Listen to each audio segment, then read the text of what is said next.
Hello and welcome to the Avrum Rosensweig Show.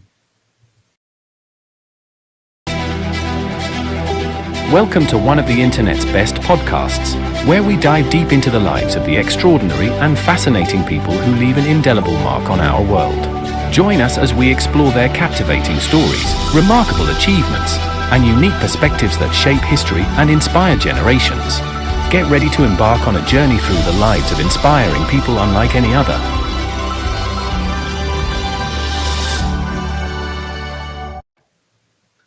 Hello, folks, and welcome back to the show. Indeed, my name is Avrum Rosensweig, and I'm just delighted to be here with you. The essence of the show, why I do it, is to pay honor to humankind. And I like to do that through inspirational interviews. And what I mean by that is that I believe strongly in humankind and the world in which we live. I know that there's a lot of character flaws in our existence, but I also know that we've done beautiful things throughout history. And I am just delighted to be able to share them with you and to share the individuals who are part of that. Today, we have as our guest Barry Avrich. Avrich. Then we call you Avrich. No, it's a complex story which your viewers and listeners will be bored of. But in Montreal, there were families with similar names that were related, and who allegedly had the name Avrich or Avrich first is debated by those who have too much time. Too much time on their hands. Yeah. The last time I heard that, by the way, I was asking a native elder. It could be Phil Fontaine, who I just interviewed. I said, Phil, what are we supposed to call the native community? Aboriginal, native, what? He says, Avrum, if you have a lot of time to spend on figuring that out, then try to find yourself a life, because just call us what you want. It all works, right? I love Phil. Do you know Phil? I worked with him many years ago on a couple of charity initiatives that we did together, and where he auctioned off his ponytail. Did he? For fundraising. Yeah, great guy. Yeah, we just had a great schmooze the other day, and it was very personal. He talked about his days in the residential schools, and he also talked about his mom and dad. There were 12 kids in the family, and there was the Uncle Oscar. There were like 15 people in that house, Incredible. Ladies and gentlemen, Barry's background is incredible, and even more so as a Canadian. He's a Canadian film director, film producer, author, marketing executive, and he's a philanthropist. His film career has included critically acclaimed films about the entertainment business, including The Last Mogul, about film producer Lew Wasserman, Lew. It's not Lou, eh? I think he probably changed it to sound like Sir Lew Grade or something a little bit more prestigious than Lou. Maybe less Jewish. Could be. Glitter Palace about the motion picture country home, and A Guilty Pleasure about the Vanity Fair columnist and author Dominic Dunn. In addition, Avrich produced the Gemini-nominated television special Caesar and Cleopatra with Christopher Plummer. He's also produced Canada Sports Hall of Fame Awards, as well as the Canadian Screen Awards and the Scotiabank Giller Prize, which is very auspicious in the area of literature. He's authored 3 books and 1 play, as well as supporting many leading culture institutions, including the Toronto International Film Festival and the Stratford Festival of Canada. The thing I like mostly about you, Barry, when I started doing my research, you most of the time, you have a smile on your face, at least during your interviews. Yeah. You're a happy fellow, aren't you? I am. Some might say not always, but I am. I live in the world of the glass is half full. I hate negativity, hate it around me, and try to excise myself of people who sort of live in that woe is me kind of world. Some people sadly are trapped in that world, but I try to find happiness wherever I can. Is your family like that? Have you managed to pass that on to them? You mean my immediate well, I have a wife and I have a daughter, and I think very much so. But they bring their own certain joy. You can't force people to be who you are. It's just, I love getting up in the morning. They might not. But so, they are their own individuals. My mother was very much that way, as was my father. They were not negative people, and I saw lots of negativity out there. Had former friends that just lived in that world of just constant negativity. I just couldn't. It's a hell of a way to start a podcast, but I just couldn't relate to it. And believe me, I've had my share of problems and difficulties. I mean, when I launched my book, Moguls and Monsters and Madmen, I was very candid about certain setbacks. My own mother was like, you never told me this, and I don't know how you lived through that. And you find, buckets of sunshine wherever you can, and the next project that satiates your curiosity and creativity. So negative is a waste of time for me. Do you think that's Canadian, or is it not local to our nationalism? I don't know. I agree with you so much. I find there's a lot of negativity in our country. Well, there's a lot of negativity south of the border as well. I think that, negativity versus positivity is an innate character trait, and people can change. Most don't. I think what's germane and inherent to Canadians is a level of insecurity and uncomfortableness with success, which is why most people in the entertainment industry of renown have decided to move to the United States and make their career, because nobody likes anybody to be too successful. They call it the tall poppy syndrome. If you get too tall as a poppy, we cut your head off.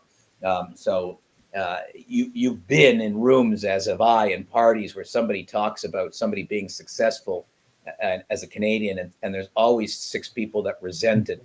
Yeah, well, he's a schmuck. Well, he did this, he did that, Yeah. or she, left this. Who knows? But they'll always find a way to cut you off at the legs.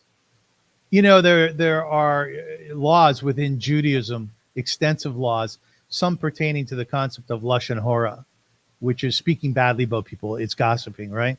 There's a law which a lot of people talk about and have a problem with, which is that don't say bad things about people, but don't say nice things about people either, especially if you know there are individuals around who are going to latch onto that and disagree, right? Well, yeah. I mean, the other sort of Jewish edict or laws is coveting things, which I never have. We know people who want to know, how did you get that? Why does he have that? I want that. Why does she have that? How much did she make? How much did he make? I couldn't care less. I know billionaires and I know paupers, and I love them just the same. I don't lust for anything that anybody else has. What is the point? Either go and find a way to get it, earn it, make it, do it. But why devote any energy to, worrying about what someone else has? Not for me. Do you have an envious streak in you at all? No. I've had such a great life. And again, I've had my shots to the head and to the body. Some of them self-inflicted and some of them inflicted by terrible people. But, I've had so much great fortune of great mentors in my life, father figures, my own family, the creativity and the businesses I've had and run. No, not envious of anything. Are you tough? Are you strong?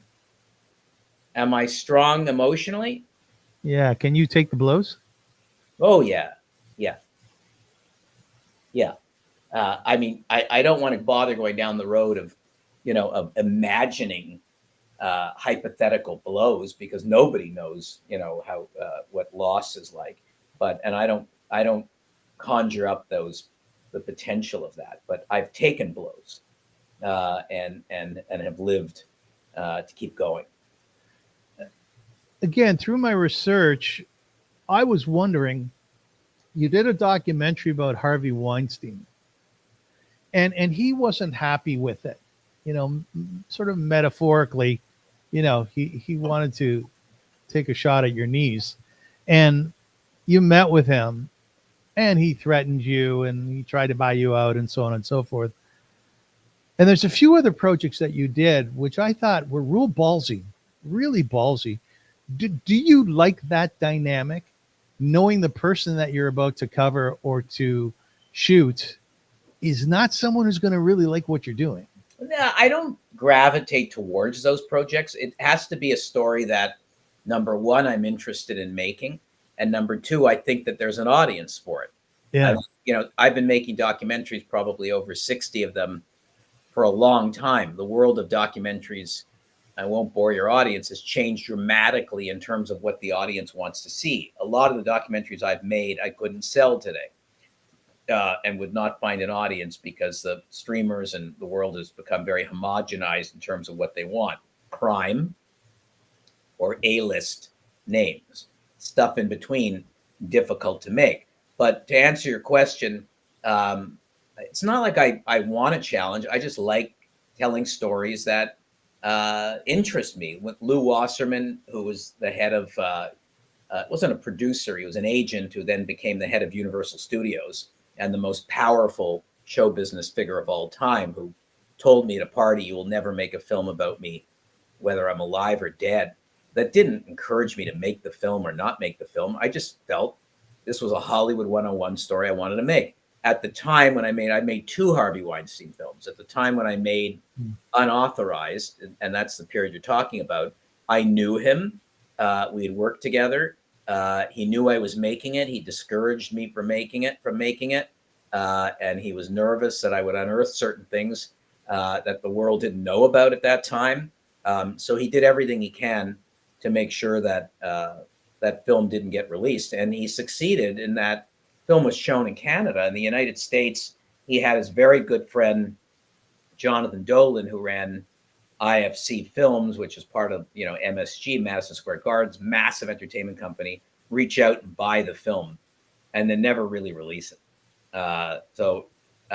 Regardless, once that film was made, Harvey Weinstein was taken down, rightfully so, by the Me Too movement, the New York Times. And at that point, I decided to make another film called The Reckoning, about his downfall and Me Too in general. And it was too early. I was the first one to make a Me Too film, and the streamers and the general public were fascinated, but didn't necessarily want to watch a film. It did get sold. CBC bought it in Canada and Hulu in the United States, where it's still playing, but it was a tough sell. Many days I woke up and said, I don't think this film will see the light of day, because studios were saying, well, we have our own problems. What are we going to buy this film for? Yeah.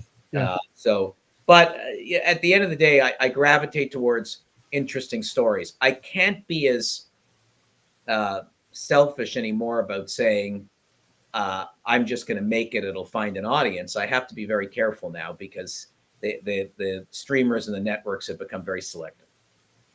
Barry, I wonder if you can move over just a tad, because Yep. there's a few times where your head's actually going out of frame. Yep, sure.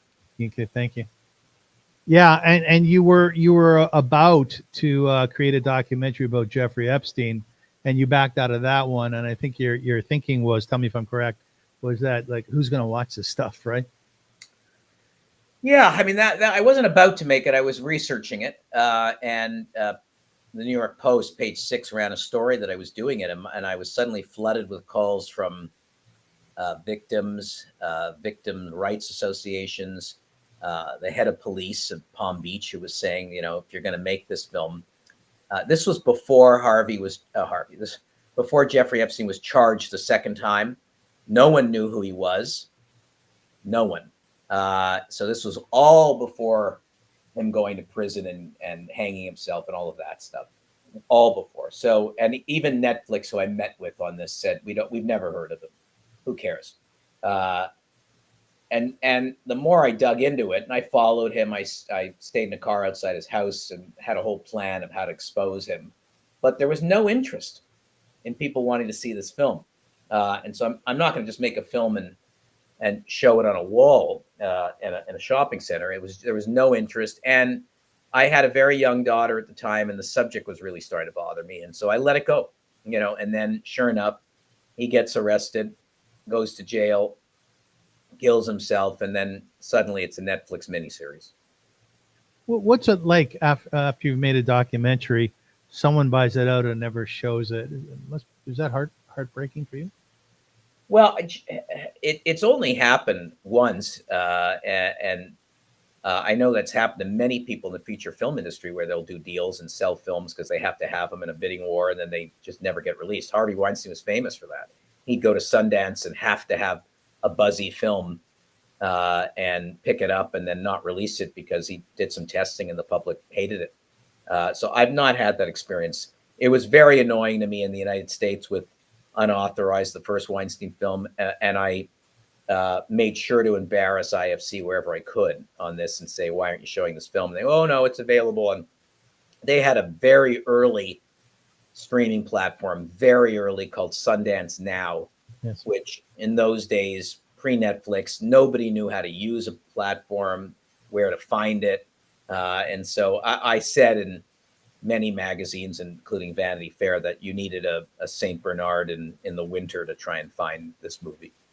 You come up with some really interesting lines. Another lovely, great line that I heard you say was that, before I made films and documentaries, the Canadian film industry was more interested in the gestation period of beavers. That was my uncle who motivated me in Montreal when at the age of 9 or 10, because I hated summer camp, and I would go and work in his printing plant. And he knew I dreamed of film, and he'd see me reading trade magazines like Variety and Hollywood Reporter. He would say to me, you want to think about the advertising industry, because the film business at that time, this is the 70s, is all there is the National Film Board that's making films about the gestation period of a beaver. So you're going to die. And, and he handed me a Vogue magazine, September issue Vogue, and said, this is filled with ads. And let me explain. And so he really taught me that business and dissuaded me from going full force into film, which was probably a good idea. I think one of the beautiful things about your life, as I read it, is that you had an uncle who was supportive. Your parents, Irving and Faye, were also highly supportive of you. And it seems to me like when they saw when you were a youngster that you had a certain acumen for the entertainment field, not so much entertaining itself, but that they pushed you that way. And that's a bit of an anomaly for that generation of parents.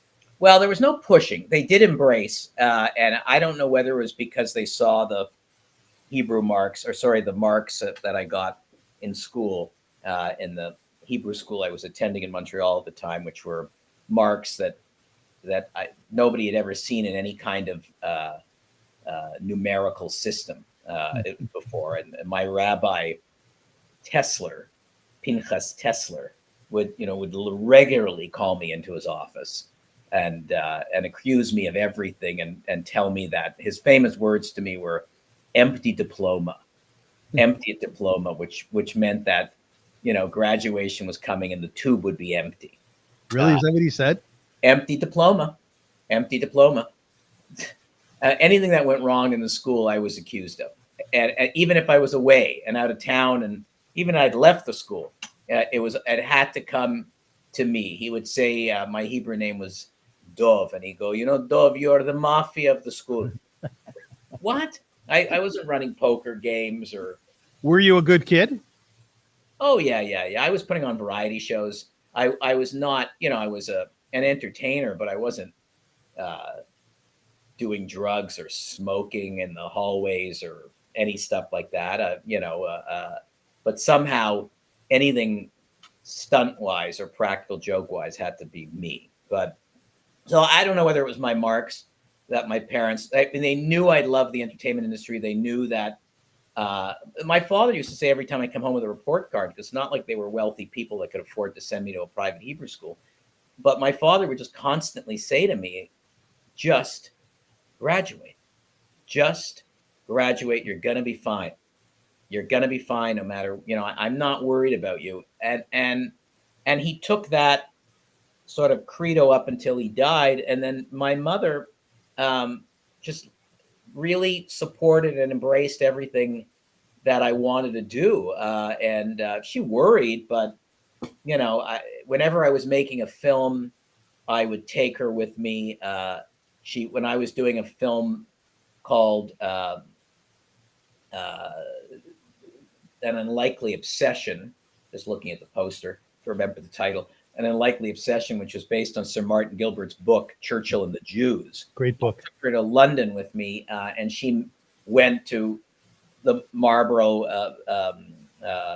Blenheim Palace, and met the Duke of Marlborough and Margaret Macmillan at Oxford. And she came to all my film openings, and so she was, and loved it, was supportive, very candid. I did about 20 films for Stratford. You mentioned one of them, including Chris Plummer and The Tempest. She came to the New York opening, and she didn't like something, she'd tell me. But I never felt, this was a piece I wrote for the Globe and Mail, I never felt a generation gap at all, considering, she was 35 years older than I am. I never felt that. I always felt that she was interested in what I was reading, doing, going to. She was great. She was great. I used to do commercial radio and TV. And I remember once as a guest, my partner, Marty Gallen, and I, we had a show called Marty and Avrum, the Food Guys. Mm-hmm. And we had Engelbert Humperdinck came on. And I told my mom about it, and she was really excited. So I brought her out to the studio, and he was lovely to her, just so nice to her. And every time I would invite her to a gala, I had an organization called Via Havta, which is a Jewish nonprofit organization, still exists. And we would be at this, major venue with hundreds of people there supporting us. And I would talk about my mom. I'd ask her to stand up, and she was always so incredibly proud, almost embarrassingly proud, she was way too proud of me. But she was lovely that way. Was your mom like that? Oh yeah. The best. She, I involved her in everything. We spoke every day, if not a couple of times a day. There was no generation gap. I never felt that between us. She was phenomenal. I built a movie theater at Sick Kids Hospital. She came to that opening. She wanted me to make sure that I embraced the culture that we grew up in, and I never forgot that. I mean, she was the daughter of a kosher butcher, and she's very, very proud of her heritage, and never wanted me to forget that. So, obviously in the films I was making, whether it be Prosecuting Evil or Unlikely Obsession or whatever it was, those themes ran through it. She didn't want any attention herself. I remember throwing her a 75th birthday party, surprise party, and she was horrified. I mean, she enjoyed the evening, but did not want any attention. She would, anytime she hit a milestone of an age, I don't want a letter from the Queen. I don't want a party. It's just not, she was selfless, but supportive. Where was her father a kosher butcher? In Montreal. Did you know him? Oh yeah, great man. Like as a kid, would you go into the butcher? I worked there. I would work there often in the summer, and loved being there behind the counter eating smoked meat and stuff. And there was a Coke machine for a nickel, and so I loved that. And I was taking raw chickens and singeing off feathers. And then on the weekends, I would go with my cousin or my uncle for collections, because in those days they gave credit. Yes. And so you would go Sundays and drive from house to house, and I would run up the stairs and say $42, and they would give you a 20, and I'd go back down to my uncle, and he would, 20? Where's the rest of it? I don't know. That's all they gave me.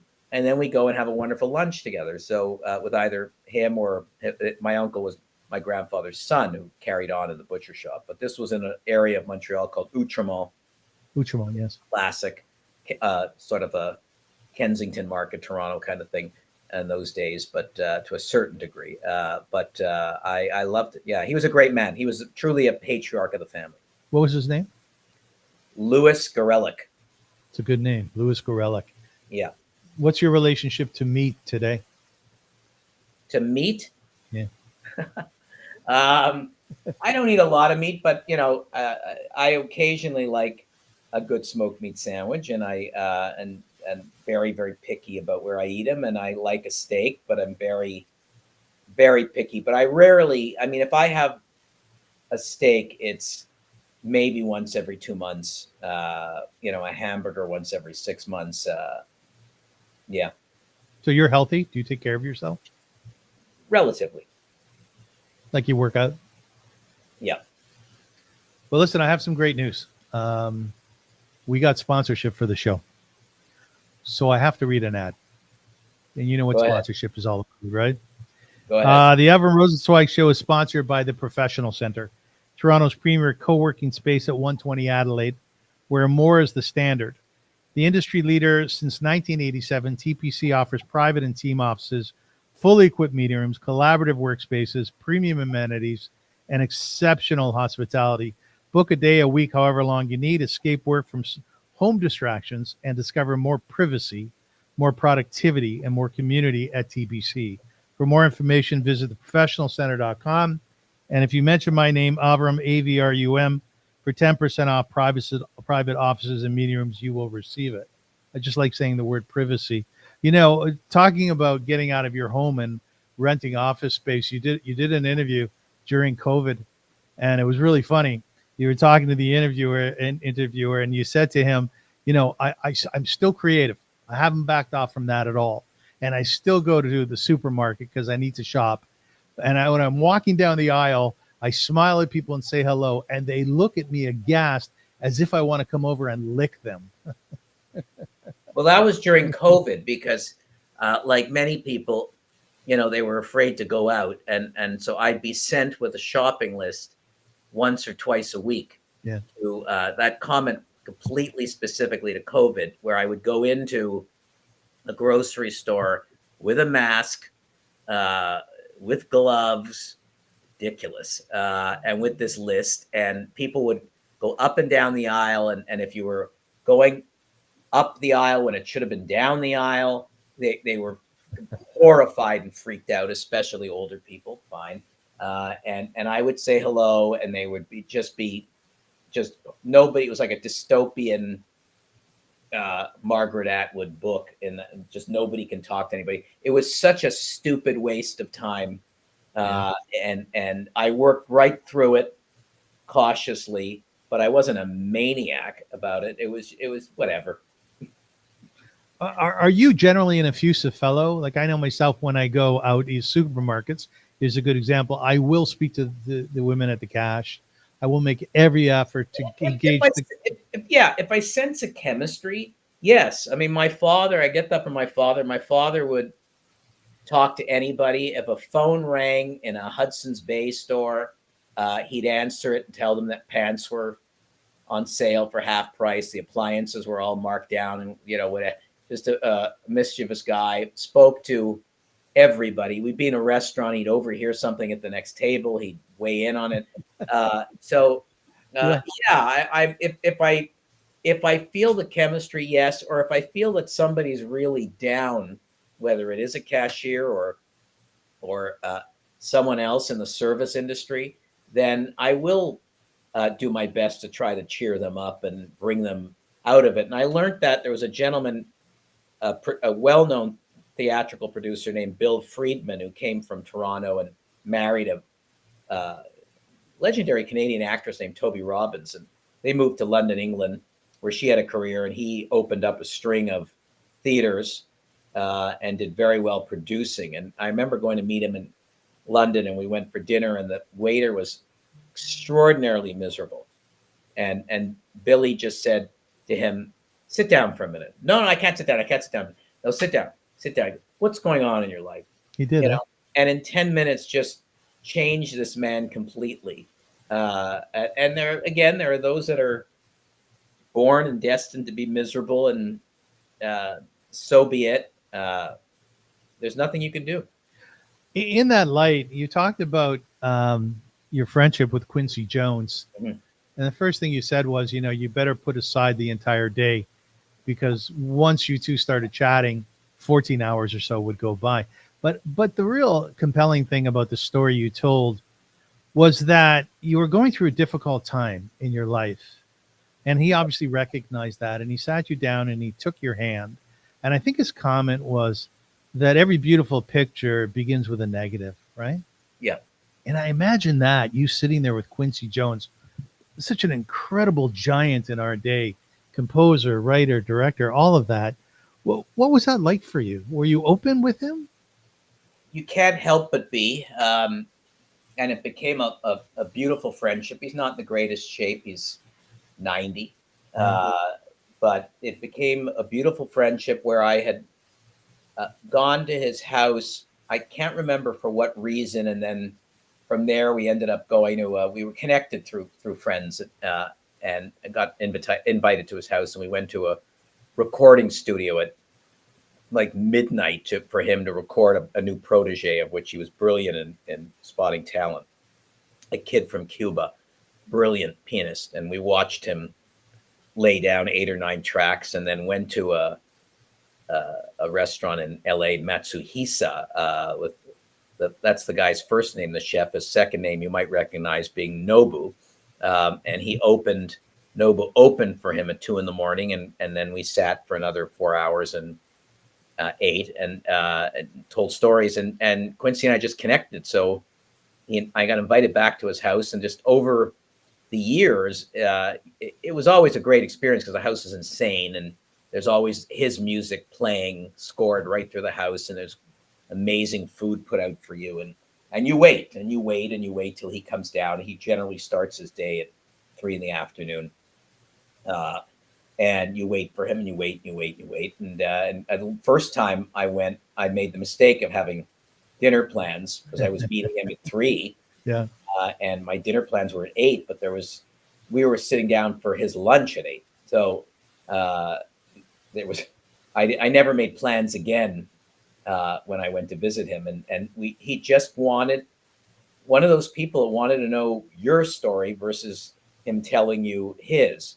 And he was into horoscopes and all that sort of stuff. And he was just very deep and caring and loving. And I've been so fortunate to have people like that in my life who were mentored me after my father passed away. Very, very lucky. And Quincy is certainly one of them. You said he was an amazing listener. Yes. Yeah. Incredible listener. All he wanted to do was listen. Are you a good listener? Yeah. If it's a good story. If it's not, then I'm going to try and move you around to something else. Or what I am is a great interviewer. And I've learned the art of that at the feet of some brilliant people, whether it be Dick Cavett or Brian Linehan, whomever. Brian, yeah. That to be able to, what is the art of interviewing? To be able to, walk into a room, set a scene, and have you say things and expose things that you would never do and had no plans to do. I can't tell you in thousands and thousands of interviews where somebody, whether they're famous or not, will come in very uncomfortable, very closed, and the key, my key has always been in interviewing is no notes. If I can maintain eye contact with you while we're having our conversation, then you will spill and talk to me. The minute I look down to see something, whether it's my watch or whether it's notes, then you've given them, your subject, an opportunity to exit a frame of mind, and then they're gone. There's no getting them back. You can try, but they're already thinking about it. So, yeah, I'm a great listener. You have to be, because that whatever question I ask, depending on the answer, if you're listening to it properly, delivers the next question. Exactly. That's exactly right. Yes. And I find to be a great interviewer. I've watched great interviewers in my life, and they're all inordinately curious. Yes, well, of course you have to be. I mean, it's that's what made Johnny Carson great. He was curious, and he let his guests tell their stories. He would pop in as salt and pepper, on a story versus owning the day. Was your mom a good listener? Oh yeah, she didn't need to own the room. She did not. At a dinner, sometimes my wife will say we're going out for dinner with whomever, and I know my role, and my role is going to be based on who these people are, and then sometimes you're going to have to sort of run the table, of which my wife will always say, no, you don't. I'll go, well, otherwise I'm going to be extraordinarily bored. And if I'm bored, then I'm mischievous at a dinner. Well, what would you do? What would you do? Just take the conversation down a road that's just outrageous. Yeah, I do the same. You know, Do you have a lot of friends? yeah, So people roll with it then. they're used to it. Yeah, You know, you talked about Quincy Jones and his ability to listen and his incredible warmth. You said the same thing about Tony Bennett. And I saw you with Steve Paikin on TVO with Rosalie Abella. great one. Yeah, It seems to me, Barry, that you attract some really beautiful people, like individuals who are very soulful and have done extraordinarily well for themselves. But you can see that you're actually Rosie's friend. yeah. I mean, it's not by design; it's luck and chemistry. I mean, Rosie Abella and I knew each other through mutual acquaintances and would see each other at various things, whether it be the Giller Prize or other events all over the place, and just really liked each other. Yeah. And when I was making the film Prosecuting Evil about Ben Ferenz, I really wanted her in the film, not only for Canadian content, but her story was very much a part of Ferenz's journey. And so I went to Ottawa. We shot her in her office in the Supreme Court building, and fell in love with her even more. And then probably 5 years after the Prosecuting Evil, she had called me and said, somebody wants to make a documentary about her. What do I think? And I said,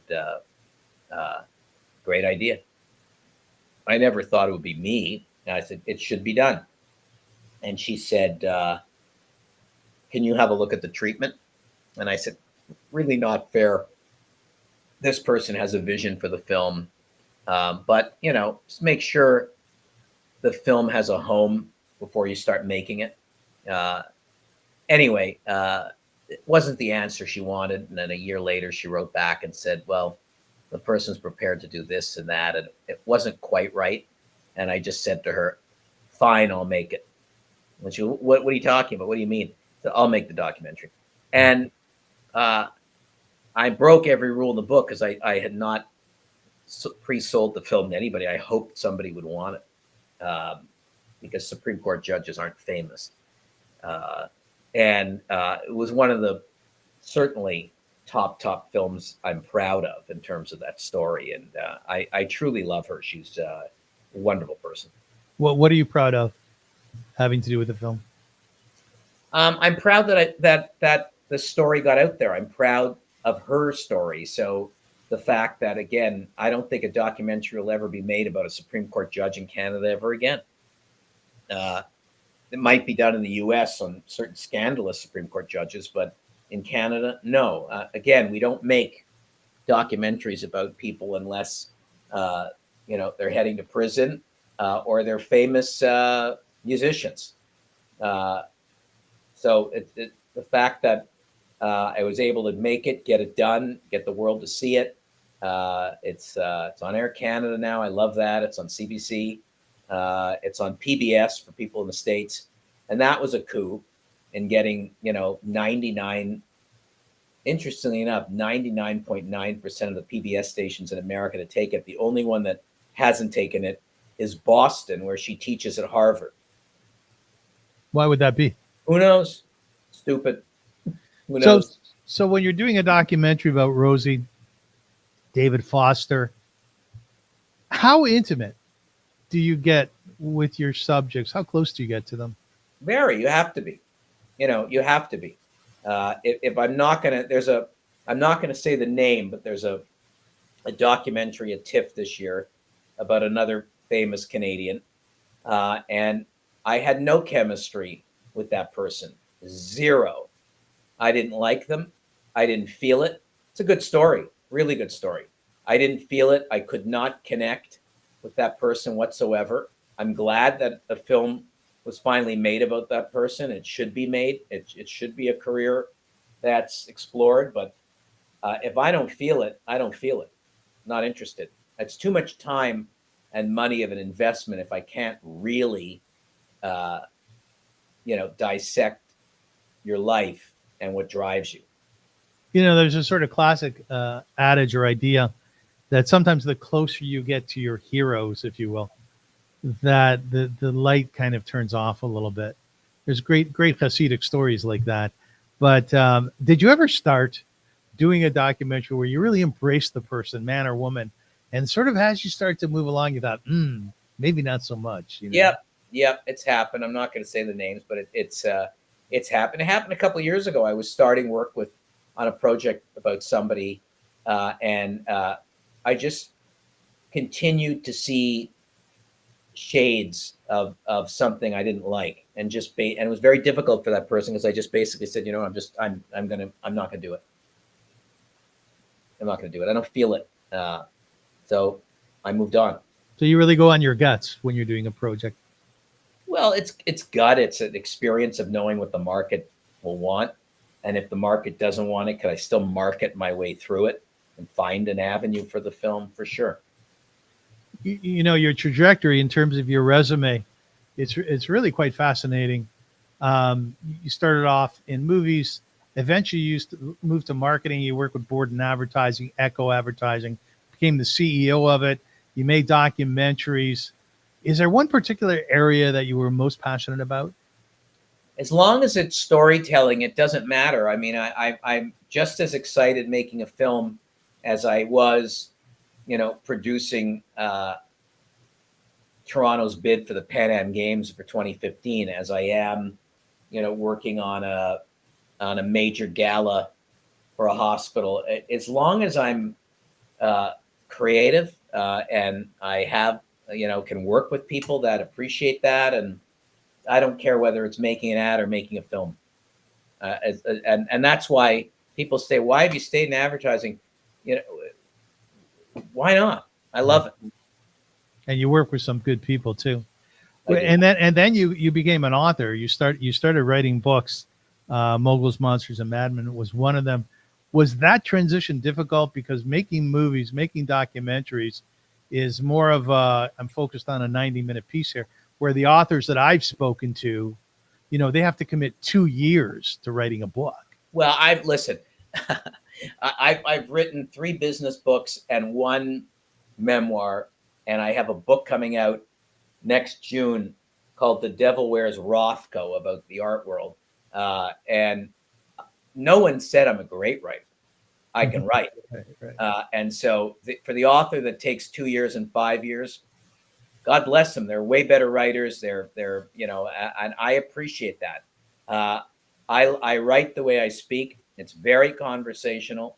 It's very inclusive and interactive, and that's it. So did I have to change a way to adapt? Well, like anything else, like a film, everything's about 3 acts. What's the opening? What's the dilemma in act 2? What's the big issue? What happens in act 3? The denouement, the resolve. So you got to open big, you got to have something great in the middle, and you got to close big. So the Moguls, Monsters, and Madmen, which I'm very proud of, and I really wrote for my daughter so she, when she was older, would understand maybe what her father did for a living, and appreciate it. Maybe, who knows?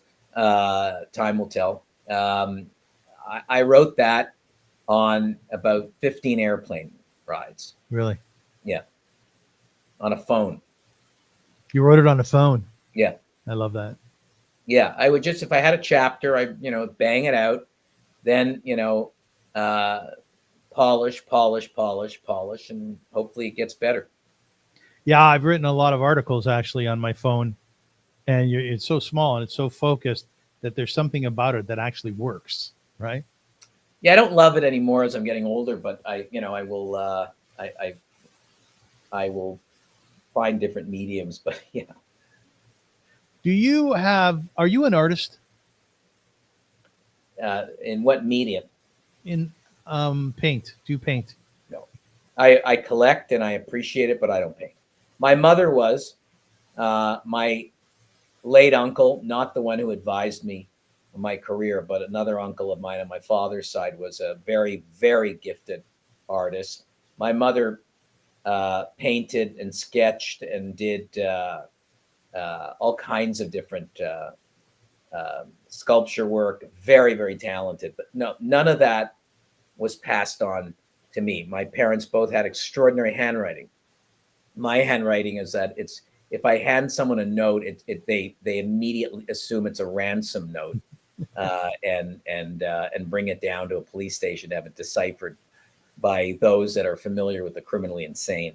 Yeah, mine looks like a medical script. Well, that's not bad. At least you could make out the odd word. No, I don't know. My sister the other day said, she said to me, "You have beautiful print writing." I said, "You're kidding me. Nobody can read it."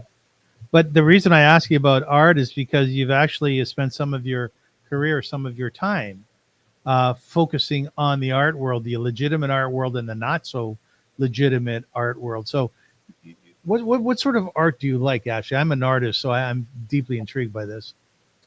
Contemporary art. I'm not a landscape guy. I'm not, into the masters or old world art, but primarily contemporary art. And that's been most of the films that I have made. I've made 2 documentaries on the art world, and the book coming out is on the art world, and that really focuses on contemporary art. And you said also that you always had an interest in being a pianist, right? So your focus really is on other people's stories, right? But you haven't developed as a pianist, and you haven't tried. Have you tried being an artist? No, I don't have it in me. The piano, it was, although our house had lots of music in it, my parents both appreciated music. So there were lots of albums, and when I was influenced by a lot of music, no question. But nobody in those days suggested that I take piano because they weren't musicians. Yeah. And I regret that, because if I would have started then, I'm deeply, I mean, you asked if I'm envious. If I'm envious of anything, it's of those that play the piano well. My production partner, who's on a plane now, Mark Selby, is a brilliant pianist, and put a piano in our office that he got me as a birthday present, which was cruel because I don't play it, but he plays it. And so, wherever I film or shoot, I always, if there's a baby grand, I almost want to hire somebody just to play it. But it's too late. I think I've tried to convince Mark, my partner, to teach me, and he has no interest. And I do believe that there is a link, a connection between one's mathematical skills and piano. I do believe that. I've been told that. And if somebody were to come up to me today and reach out when they see this and say, "I will teach you how to play piano," then I will go. I will throw everything into it, and I will do my best. But no one has said that, and I think it's too late. So what was it like for you to do the Oscar Peterson documentary? Wonderful. One of the first artists my mother took me to see at the Place des Arts in Montreal. I had no idea that he was from Montreal.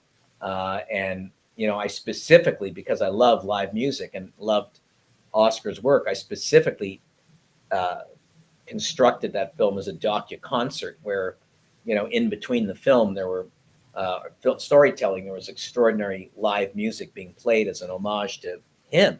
So I loved making that movie. And it's very interesting because Oscar Peterson was very well known in Canada and in the world of jazz, but sort of outside of that, he was less known. And to me, that's always phenomenal because he was so incredibly brilliant, wasn't he? I think because he was well known in the jazz world, and people would have him if he wasn't recording his own albums. He pretty much played for everybody. You had to have Oscar on your album. He was the go-to guy. But he decided to really spend his life in Canada, and to me the parallel is Norman Jewison, who just recently passed. An amazing man who was not a household name as a director, and the film community knew him and respected him, and he was responsible for some of the greatest films ever made. I just recently on holiday watched Fiddler on the Roof again, and it still holds up amongst a dozen other films. But yet he stayed in Canada, and for him, being a household name, a la Martin Scorsese or someone of his generation, Frankenheimer, whoever it was, wasn't as important to him as the lifestyle of living in Canada. People ask me the same question. I'm not near anywhere as talented as Norman Jewison or famous, but why did you stay in Canada? Because I like. What do you like about it? I like the lifestyle. I like the air. I like, for the most part, it's a different world now. Before I can say I liked everything, but I like the fact that the country seemed to be more inclusive. That you were who you are before you're a Canadian. In the States, you're American Irish, American Italian. In Canada, it was who you were first, and Canadian second. And I kind of like that your heritage and who you are came first. You had a talk with Jim Carrey about why he had to flee this land in order to get recognized. That's too bad, isn't it? That we don't embrace our own. It's twofold issue. Yes, we're lousy at embracing our own and creating a bit of a star system. And also, you have the influence of the American media here. That's all there. So you can't really fight against it. How are you going to truly be international when it doesn't go both ways? So you have all of these American entities that are right at you. So it's all there versus, I can't believe as great a job as Gem, CBC, and Crave are doing. There's nobody in the United States or internationals saying, "Did you see what was on Gem last night?" So it's tough. It's very, very tough for entertainers to succeed in Canada. And then you look at Quebec, which is its own world for many reasons, where they have a massive star system. Mm-hmm. The ratings on television shows are huge because they don't look to the United States. What do they look toward? Their own. And is that the French culture versus our culture here in Ontario? I think it's our culture as English Canada, to be more interested in the American entertainment fare.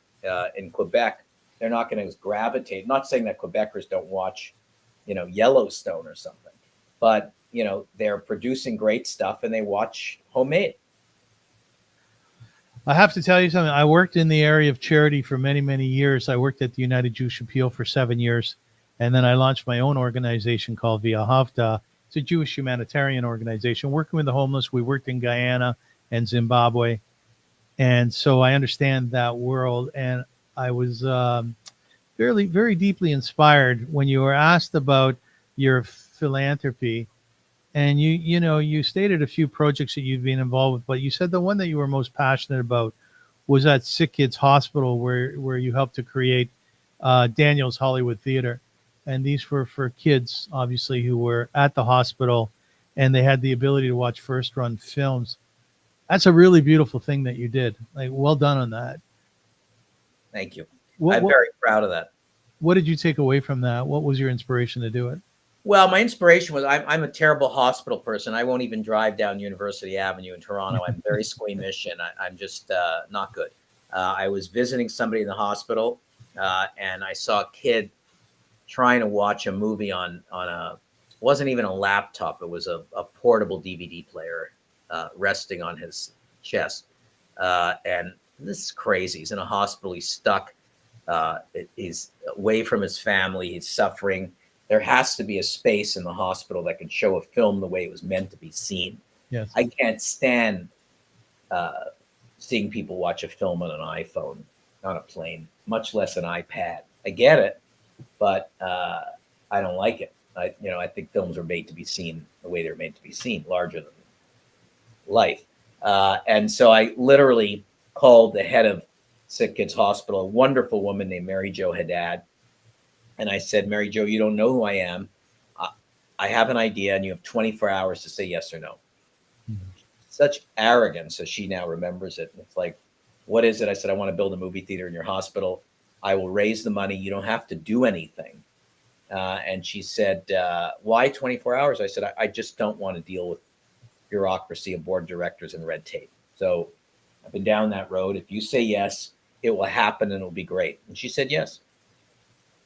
And you work with the Daniels family, also a very philanthropic family. Well, Myrna and John specifically, John or Jack Daniels, who just passed away, magnificent. They were a large donor towards that project. It took a bunch of people. There were about 10 gifts. They were a large donor, and then they became a larger donor with it. And now that a new Sick Kids building is being built, the Daniels made a gift of $5 million to rebuild the theater. That's beautiful. Nicely done. Yeah. Yeah, really nicely done. Thank you. Barry, I really want to thank you for this interview. I'm very grateful that you decided to be a guest, and I really enjoyed getting to know you a little bit. You're a fascinating guy. Thank you very much. My pleasure. Well, as my friend Marty Short says, it was an obligation. A responsibility. And in conclusion, ladies and gentlemen, I want to remind you that we are sponsored, which is really nice, by the Professional Center. Whether you need a private office away from distractions or a quiet place to meet a client, TPC has it all. They are Toronto's top co-working space at 120 Adelaide, where exceeding expectations is their standard. At TPC, they blend elegance with functionality, providing private offices, fully equipped meeting rooms, and superior services with exceptional views. Choose TPC for more style, more space, more opportunity to succeed. For more information, visit theprofessionalcenter.com. I want to thank all of my viewers and my watchers, my listeners, for being part of this. We got some great stuff coming up. Tune into my show on YouTube. I'm doing a series with Rabbi Shlomo Gomorrah called Parsha and Prose. And essentially what we do is we look at the weekly portion in the Torah and we juxtapose it, or we learn it through the lens of some classic literature, most recently the death of Ivan Ilyich. Very compelling and very unique to the industry. So thank you again. Much luck, Barry. I really appreciate your time. My pleasure. I'm annoyed, though, Avrum, that you went with a rabbi for that topic and not me. I could do a whole thing on Parshas and whatever else you said. Like right. This. So I have a plan for series 2, and I didn't want to mention it. But if you're open to that, man, I'm open too. Oh, you got the right guy. All right. So Zeigazint, everybody, as they say in Yiddish, the vernacular, which means be well, be happy, and we will see you soon. Thank you.